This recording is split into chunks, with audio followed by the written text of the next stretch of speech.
Hello mga bebs! Another daily journal of my life at eto na naman tayo, magluluto tayo ng breakfast na ito at hanggang lunch na ito at kung maubos ito ay di wala. Titigan na lang kami mamayang gabi. At yan kasi papasok si Junakis at may duty siya ngayon. Bebs, dahil sira nga yung isang orasan ko, iniisip ko kung saan ko ito ilalagay. Bala ko sana dito, kaya lang ayoko na magbutas. At kung yung pandikit lang ang gagamitin ko, baka na naman matanggal. So yan yung naisip ko, diyan ko na lang ilalagay. Dahil sanay nga akong may orasan na tinitignan, lalo na't ako yung nagluluto dahil yung isang orasan ko, bebs, ay sira na.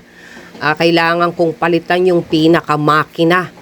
So, naghalukay ako kanina at ito yung nakita ko na relo. Napalalunan ko pa yan noon sa HOA party, nung Christmas party 2 years ago. At buti ay umaandar siya, mga bebs. Maganda kasi yung kaha ng aking wall clock. Dalawa yun. Ang sabi ay pag pinalitan ng makina ay nasa 800 pesos ang isa. At pumunta nga tayo sa admin para magbayad naman ako ng aking water bill. 3 months na pala, July and August, mga bebs. At tinanong nga ako kung babayaran ko na rin yung September. Ang sabi ko yung July and August muna para yung September and October partner-partner sila. Para hindi malungkot yung isa. Kaya yung September iniwan ko muna para yung October ang kapartner niya.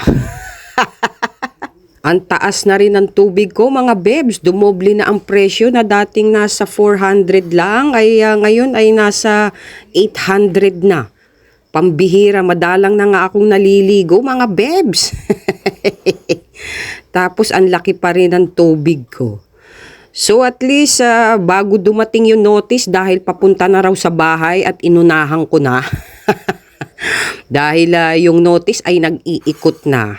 Ito talaga yung mga obligasyon natin buwan-buwan na hindi natin po pwedeng takbuhan. Lalo na't kung ayaw mong maputulan. Kaya para tuloy-tuloy ang serbisyo at walang aberya ay bayaran na natin ang ating mga obligasyon, mga bebs. At hinihintay ko na rin ang love letter ni Meralco dahil cut off na naman. Yan yung mga bagay-bagay na hindi tayo kayang iwan.